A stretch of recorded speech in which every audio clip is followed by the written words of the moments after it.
আঙ্গুল ধরে হাঁটতে শেখা কিংবা নিজের পায়ে দাঁড়ানো, যে কোনো পর্যায়েতেই হতেই পারে না এমন যে বাবার অবদান নেই।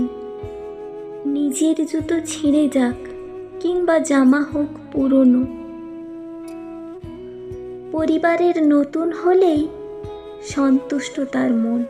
মাথার ঘাম পায়ে ফেলে গায়ের রক্ত জল করে জোগাড় করা টাকা, উদ্দেশ্য একটাই, পরিবারের সুখে থাকা। ধনী হোক বা দরিদ্র কিংবা মধ্যবিত্ত, বাবা থাকাটাই সৌভাগ্যের, বাকি সব নিমিত্ত।